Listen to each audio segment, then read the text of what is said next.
Hi, I am here with Emily Fisher, who I observed doing an ELA lesson in October for around Halloween time. And I guess I wanted to start off with, how do you think the lesson went? I think the lesson went well overall. There were a couple of moments where we needed a little bit more redirection, but that's to be expected with third graders. Mm-hmm. Especially with the inconsistency of our classroom aide that we've had. We were supposed to have one all year, and then they took just a different job, which happens for life. And then it's been daily subs instead of having a consistent long-term sub, which the kids usually have been really well with. Mm-hmm. But since it was like closer to Halloween and all that was coming up, they were a little more distracted, which it happens because it was also a new sub that day. I also feel like with the new sub, it was hard because that sub maybe didn't know, like just being an observer, didn't know the students and their needs, so didn't know which kids to focus on. Yes, I agree. Well, that's great. I'm glad that you felt that way because I kind of saw the same thing. So what was your thinking behind choosing Mrs. Smith and the Haunted Library as the text for that day? So because it was close to Halloween, I figured why not do a fun little picture book, which the kids liked. We also have another Miss Smith book that we've read. And in order to find about like text evidence and asking and answering questions, I wanted to do a text that they were going to be involved with and want to read and look at the pages and listen to. Okay, and that makes sense. They definitely were engaged. How did you determine like the vocabulary? Because you talked about like vocabulary before you read the book. Like, how did you decide like what words you were choosing from that book to use? Explain. I tried to pick words that I figured third graders don't always hear a lot, like the word jury or warily, or another one was like suggestion. Mm-hmm. Because like, yes, we say suggestion or I suggest, we've seen it in our books before, but it's a word that they hear but necessarily don't know what they mean, and I want them to be more successful with our objective if they don't have to focus on, I wonder what jury means again. Mm-hmm. And that's why I try to like keep them up on our board just so they had that reference to go back to too as well. Yeah, I thought that was really cool that you did explanations before the book because that made a lot more sense because those are words that they probably wouldn't know. Yeah. So how did you decide like which students would work in your group? Because you pulled some kids to the group, like in a group. Yes. So I pulled kids based on their academic levels. So I had a group of students, the group that you saw, was mostly students that are at a kindergarten or first grade reading level, because I just want them to feel more successful with the text.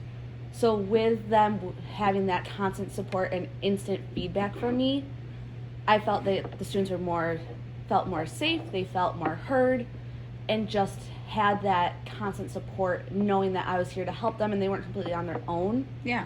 And I knew some of the kids that I sent back to their desk to work on independently more so were kids that generally stay focused on individual tasks like that. Sometimes I've also have done where I've asked kids like, who wants to work by themselves? Mm-hmm. And I've noticed a pattern with like two of them. Yeah. So I knew those two would want to work by themselves as well. So I made sure to work on them, but still tried to check in on them after the lesson too to see how they were feeling. Nope, that makes sense.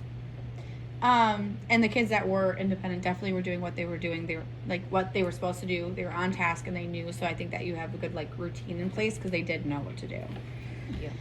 How did the students respond to like turn and talks or thumbs up, thumbs down, like your like little check-ins throughout? How do you think that you felt like they responded to? So I personally think my class does better with the thumbs up or thumbs down, because when they do the turn and talks, sure, they turn and talk about the question, but then they also turn and talk about whatever else. And I think just because this group we're still learning each other, first of all, because it was only October when you came in. Yeah. Even though it's the end, it was still trying to figure it out. And it was an inconsistency with the aide kind of played a role in that too. For sure. But I know turn and talks, they just get chatty. Yep.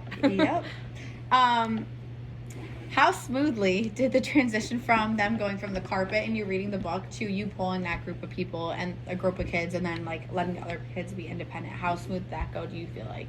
I feel like for the most part it went pretty well. I know I have a couple of my students who can work independently when they get to their desk. I know for some of them I had to redirect, like, hey, student A, go to, like, make sure you're doing your job. But once they get to their seats, I think their mind almost, like, turns on a switch that, like, oh, I'm in work mode now. Yes. But it's that movement that some of them crave because of, like, them just being so active. Yep. Where a short walk isn't necessarily enough. But I think overall, and thinking about September to where they were then, there was a big difference. Absolutely. So how did students respond to, like, if you did redirection and refocusing prompts, especially during the book, and stuff like that? How do you feel like they did? So I have a student who I'm thinking of, like, very specifically right now, that I've noticed this not even just in this lesson, but, like, day-to-day life in our third grade class, that if I specifically call him out to redirect him, if we're doing something whole group, he shuts down.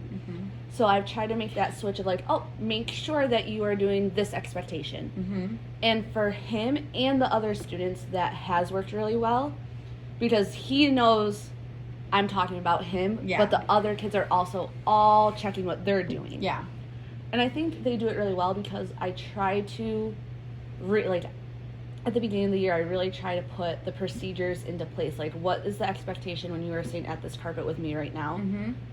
And I know that a lot of the kids have benefited from that. So I think it went, like, I think they responded really well. No one seemed upset. No. At least when I was looking. And the aide, I think the aide kind of stepped in a little bit too. As just, like, maybe not even talking about with, like, her body language. Just like that little look. No, I agree. Do you feel like with your assessment after, like, your worksheet and stuff, that was completed and that they did it, like, well?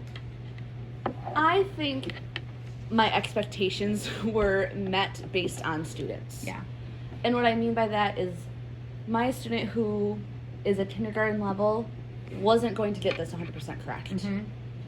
And that was the outcome due to her ability, which, yes, she was with me, but I was also trying to work with the other kids too. So when she tried to do, when I would read the question to her and she tried to go on her own, that's when that, like, misunderstanding really showed, which I also try to keep for, like, my records and parent conferences so mom can see this is what she does with me.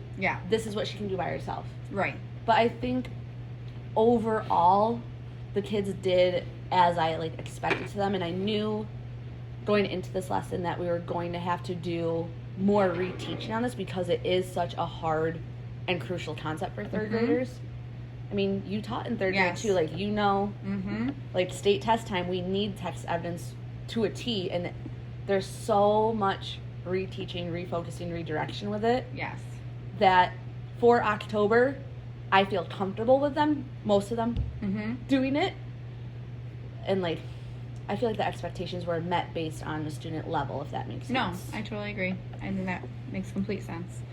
Well, no, I think overall that went really well, and I learned a lot, and I liked some of your tactics that you did, like your thumbs up, thumbs down versus turn and talks, because I completely understand that. And I liked that you did a book, like, related to the theme of the holiday, because it definitely did keep their engagement, because they were excited. But thank you for meeting with me. Well, thank you.